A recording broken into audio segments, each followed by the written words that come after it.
If you're struggling to understand AI, it's not your fault. No one really covers the basics, but in this video, I'm going to break down exactly how artificial intelligence came about, what exactly is machine learning, what exactly is deep learning, in other words, large language models, and how do we get to this point and where we are now, which is understanding generative AI. So to introduce this timeline, let's go back all the way to the 1950s when AI was first introduced. So when AI was first introduced, it was introduced through games like tic-tac-toe and checkers that people used to play quite a lot back in the day. And what I like is that it also inspired a lot of sci-fi movies, but it was very limited in its practical application. So this was all in the 1950s when everything began.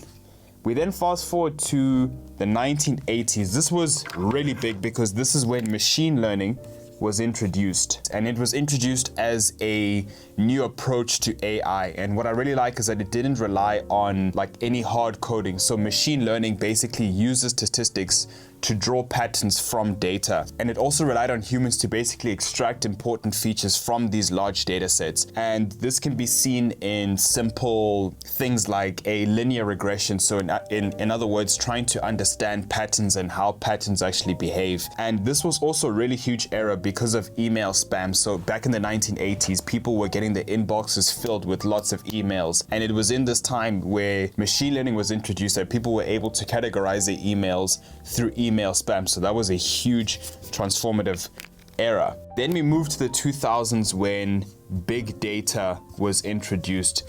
And this is when we started seeing the things like the rise of webcams, social media as well, and basically large amounts of data sets. And then we fast forward to 2010, which was also a very transformative era when deep learning had its breakthrough. So when deep learning had its breakthrough, that was because of three simple things. Number one was because of access to huge amounts of data sets, better hardware like GPUs, and improved algorithms for training AI models. And deep learning was really big at the time because deep learning basically automated the process of finding patterns from data, which actually required human input. And it also used these features to basically train complex models such as deep neural networks, in other words, DNNs. And then we fast forward to 2020s, which is where we currently are now, which is basically the rise of generative AI.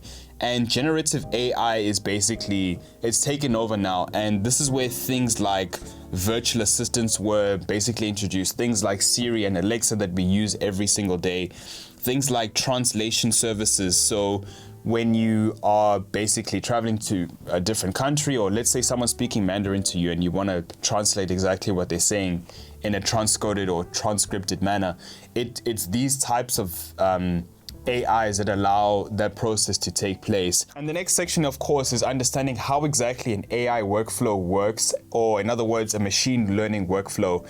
So it's basically a series of tasks that data scientists, machine learning engineers, and AI practitioners basically use to deploy, train, and maintain AI models. And there are four different stages of the AI workflow. So the very first stage is, of course, data preparation. Excuse my handwriting, guys, it's absolutely terrible.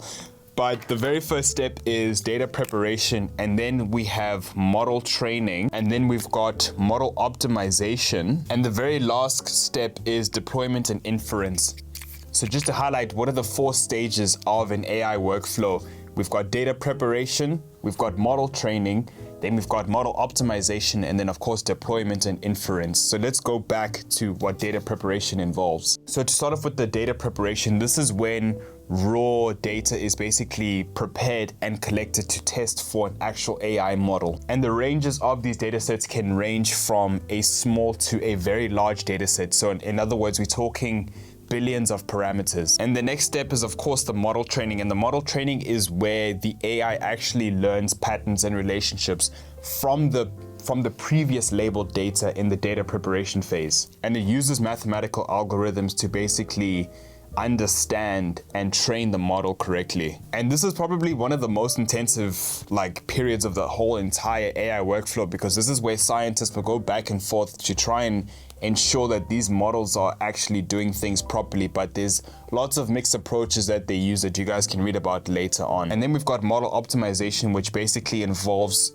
fine-tuning the AI model to basically ensure that it's quite efficient to use. And once the model is fully optimized and fine-tuned, then we can move on to the final stage of the AI workflow, which is the deployment and inference stage. So if you don't know what inference is basically the heart of AI applications, because it basically uses those trained models to make predictions or kind of go through data that's unseen and just make sure that it's able to fully optimize its whole workflow. And next we're going to talk about deep learning, but before we get into its intricacies, we need to understand the vision of deep learning. And it goes back to a quote that was famously said by Geoffrey Hinton, who is considered the godfather of AI or deep learning. And he famously said, "I've always been convinced that the only way to get artificial intelligence to work is to do the computation in a way similar to the human brain. That is the goal that I've been pursuing. We're making progress, though we still have lots to learn about how the brain actually works." So what exactly is deep learning? Deep learning, from what I understand, basically uses deep neural networks, in other words, DNNs, to achieve a level of accuracy that can rival human capabilities. A lot of this stuff can be confusing if it's entirely new to you, but the basic way to understand it is that you need to understand how it draws a lot of inspiration, how deep, DNNs, let's just say DNNs, how DNNs basically draw a lot of inspiration from the human brain itself. So I highly suggest that you guys look up the full entire process of how information is passed throughout the brain. I'm not a neuroscientist, but I just needed to understand the basics of how the network of communication basically works. So I'm gonna try my very best to basically show you guys the difference between the artificial neuron and a biological neuron, so the things that are happening within our actual brain. So it all begins with the neurons, right? So the brain, of course, is made up of different components that are basically called neurons, and neurons are basically used as information messengers, if you'd like to call it that way, and it communicates in a series of steps that involves the dendrites, a cell nucleus, an axon, and a synapse. So please, I highly suggest that if you guys don't know these terms in depth, go ahead and do your own research. But just for the basic of this illustration, we start off with neurons, and anytime that we learn new information, dendrites grow, and this can then form new neural pathways, and there's so many complexities to it. But put it this way, new information is received and a dendrite grows, and then that information is then passed onto a cell nucleus, which is then passed onto the axon, which acts as an electrical impulse, which is then passed onto the synapses. Picture this in the same way an artificial neuron would work. I want you guys to think about the artificial neuron in the same way. So input will be received, and basically that input is then passed on to other different neurons. That's why I've highlighted X1, X2, and X3. So that information would then be passed on to those different neurons. And this structure is very beautiful because this basically allows AI to use pattern recognition and go through these different neurons or different types of inputs to basically act like a human brain would. So it's very similar to human capabilities. That's why there is a huge relationship between biological neurons and artificial neurons. Not to confuse you guys too much, you just need to understand that deep learning, and you need to understand that artificial neurons and biological neurons basically have a very strong correlation, because artificial neurons draw a lot of inspiration from biological neurons. But let's not tongue twist our mouths too much. Moving on to the next section. And now we can finally touch on the difference between machine learning and deep learning. But before we do that, since I am naturally a very business orientated person, when companies, what you guys need to understand is that when companies say we want to incorporate AI into our businesses, what you need to understand is that when these tech companies are using language like deploying AI into their workflows. Essentially, what they mean is that they want to mimic human-like capabilities, things like making predictions and analyzing and learning data sets so that it's done in a very systematic way. And machine learning is the primary method that's used to achieve all of this. And machine learning relies on large amounts of data sets and very advanced statistical techniques to basically train these models and then make predictions based on new data that comes in. So deep learning is currently one of the most widely used machine learning approaches. It employs artificial neural networks to process and learn from massive amounts of data, solving complex AI challenges. And deep learning is particularly powerful in areas like computer vision, things like image recognition and speech processing, things like voice assistance. And generative AI is a specialized branch of AI. So generative AI is a subset of artificial intelligence that focuses on creating new content, and it uses machine learning algorithms to identify patterns and trends in training data, then applies neural networks to generate content that resembles human created work. And examples include a generated text, generated images, music, videos that appear to be made by humans. And for the final section, we're going to talk about deploying AI into real-world applications. But first, we need to understand who uses AI, who exactly needs it the most. And it's basically organizations and individuals who are looking to solve real-world problems using AI applications. I know that may sound obvious, but they really want to use these tools to its full capabilities, but it's very difficult to deploy these AI applications into the real world because of all the complex systems that come with actually deploying something like this into any organization. There are 4 key stakeholders in any AI deployment. First, you've got your AI practitioners, then you've got your enterprise IT teams, and then you need a line of business managers, and then finally you need platform leaders. So what exactly is an AI practitioner? An AI practitioner is basically someone who can create AI applications, and they use machine learning to extract meaningful insights from large amounts of data sets.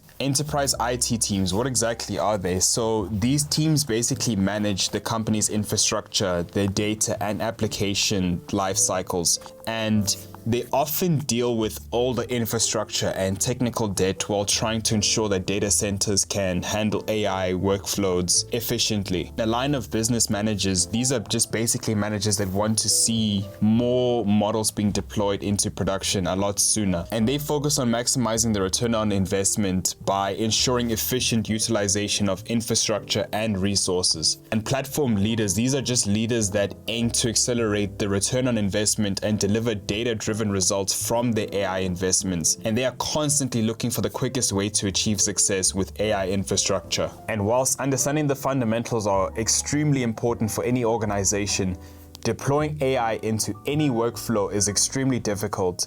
Number one, you have to think about the performance and scalability. You need to think about the different model sizes, and you also need to think about the exploding model sizes and the complexities that comes with that. What exactly does it take to bring any AI into production? Well, it requires quite a few things. Number one, you need the right tools in place. You need the right compute infrastructure, and you need a very robust support system that allows all stakeholders. I'm talking the data scientists, the business line managers, the AI practitioners. Everyone is basically taken care of. So it takes a lot of work to actually ensure that any AI application is done properly, and this is why large organizations have large amounts of team members to ensure that these things are done properly. But I'm going to explore that as the weeks go on and by, but I really hope that you guys understand most of these fundamentals, and please feel free to do your own research to make sure that you understand these concepts properly, because before we try and make money with AI, we need to understand what AI is. So it's important to understand the fundamentals. How did it come about, and how did we get to where we are today, and how exactly can we make money from understanding these applications in depth? I hope you guys really enjoyed today's video, and I'll be sure to be sharing more like this in the future. My name is Sabela Moshesh, and I really hope you guys enjoy the rest of your day. Take care, guys.